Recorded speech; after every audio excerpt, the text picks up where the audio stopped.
우리가 신앙의 변질을 지금 하나님 말씀하고 계신데, 신앙의 변질을 알 수 있는 또 한 가지는 믿음과 생활의 분리라고 할 수 있습니다. 믿는 것과 사는 것이 다른 것, 이게 여러분 변질입니다.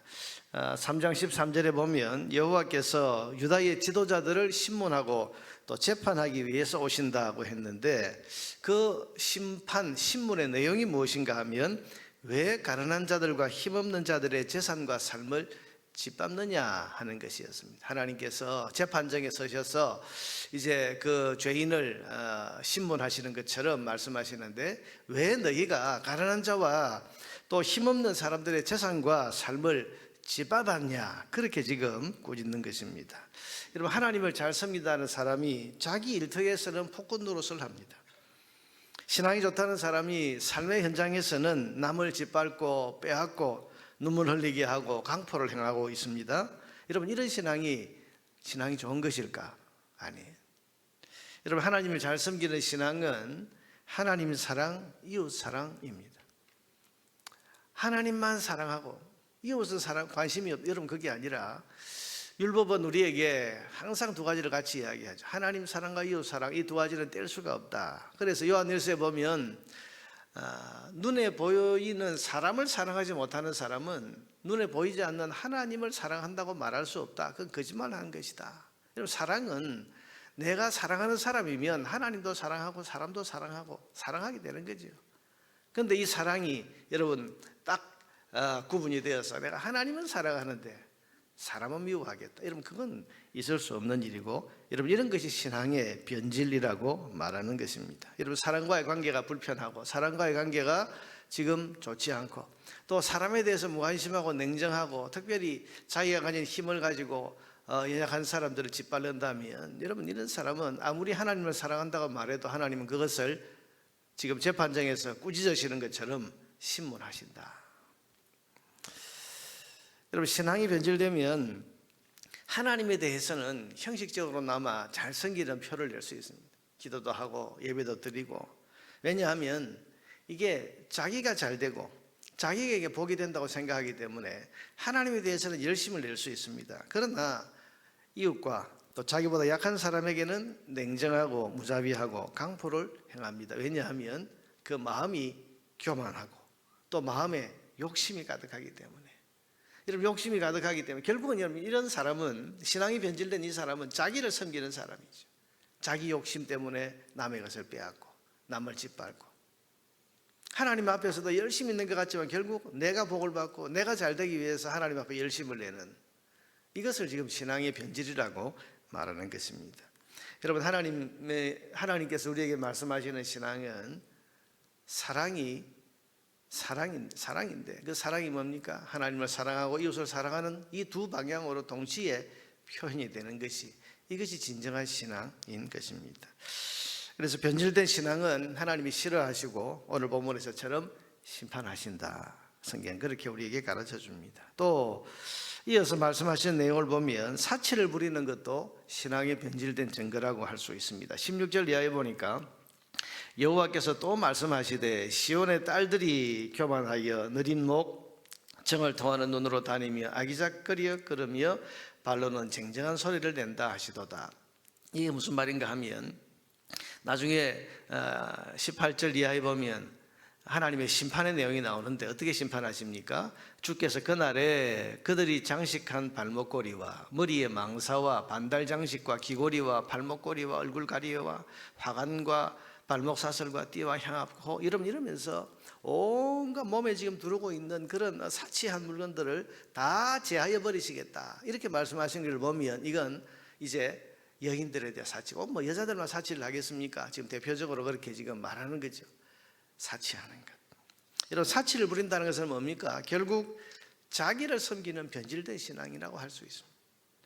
하나님 사랑과 이웃 사랑에 관심이 없고 자기를 치장하고 자기를 위하는 데만 관심을 두다 보니 여러분, 사치스럽게 되는 거죠. 사치란 것이 결국 자기를 섬기는 변질된 신앙입니다.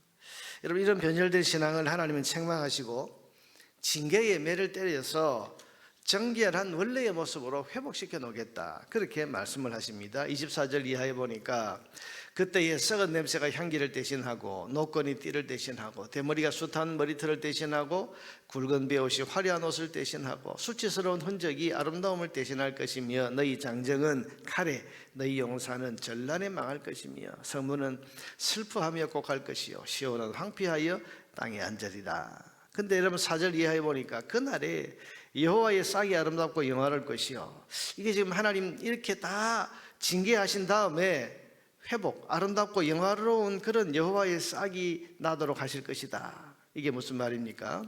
4절에 보면 그 내용이 나와 있습니다. 이는 주께서 심판하는 영과 소멸하는 영으로 시온의 딸들의 더러움을 씻기시며, 여러분 더러움을 씻기시는데 뭘로? 심판하는 영과 소멸하는 영으로 더러움을 씻기신다. 예루살렘의 피를 그 중에서 청결하게 하실 때가 됨이라. 여러분 씻는데 뭘로 씻는 겁니까? 심판과 징계로 씻는다. 이건 여러분 지금 어제부터 계속해서 말씀하고 있는 그 내용 아닙니까?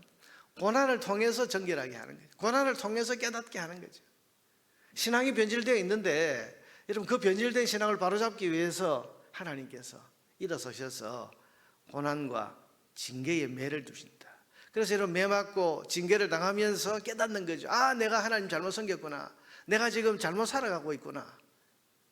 사람은 형통할 때는 자기를 돌아보지 않습니다. 그런데 고난과 어려움이 올 때는 자기를 돌아보게 되고, 고난과 어려움 중에서는 여러분 정신을 차려서 자기의 실체를 보게 되는 겁니다.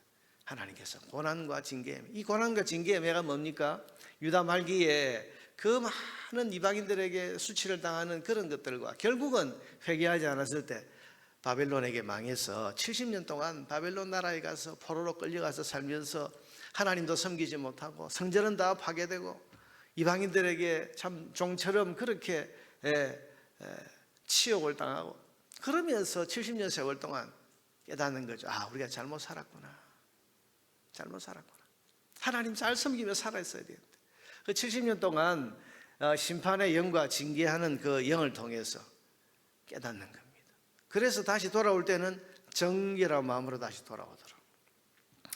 그래서 70년 포로 생활을 통해서 깨닫게 되고 회개하는 시간을 가지게 되어서 이제는 정결한 모습으로 다시 돌아오라. 그게 하나님의 뜻인 겁니다. 자, 여러분 이사야서는 그래서 그저께도 말씀드렸지만 유다 말기, 이제 어쩌면 이 경고를 듣고 돌이킬 수도 있는 그 시점에 하나님 주신 말씀인데, 그 하나님께서는 이스라엘 백성을 향해서 너희가 지금 이런 상황에 있다는 것을 하나님께서 지적해 주시면서 이 신앙의 변질에서 돌이키라, 변화되라, 심판과 징계의 영으로 너희들을 정결하게 하기 전에 회개하고 돌이키라, 그렇게 경고의 말씀을 미리 주고 계시는 것입니다. 여러분 고난이 와서 깨닫기 전에 말씀으로 교훈하실 때 깨닫고 순종하는 것이 제일 좋습니다. 오늘 우리도 그렇습니다. 말씀하실 때 우리의 귀가 열려야 돼요. 마음의 귀가 더 열려야 됩니다. 그래서 성령 하나님께서 나에게 말씀하시는 음성을 그때그때 받아 듣고, 너 지금 신앙과 삶이 분리되어 있다. 하나님 잘 섬기는 것 같은데 이웃에 대해서는 너 지금 미워하고 학대하고 짓밟고, 혹은 하나님 사랑은 잘하고 있는 것처럼 착각하지만 이웃 사랑에 대해서 지금 너는 문제가 많다.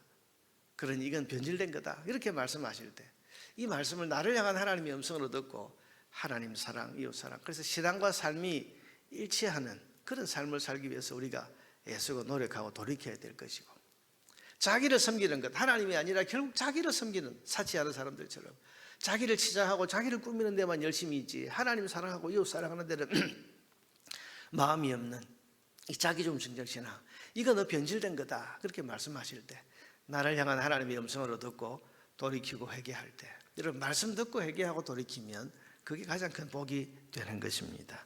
오늘 아침에 주신 말씀을 마음에 생각하면서 내 신앙과 삶의 일치를 위해서 여러분 기도하시기를 바랍니다. 하나님, 내가 하나님 사랑하고 이웃 사랑하는, 하나님 사랑과 이웃 사랑의 계명을 실천하는 그런 온전한 신앙생활 할 수 있도록 성령 하나님 저를 도와주시옵소서. 그래서 변질되지 않는 참 신앙으로 하나님께 기쁨을 드리는 그런 믿음 생활을 해나가는 저와 여러분 되기를 주의 이름으로 축원합니다.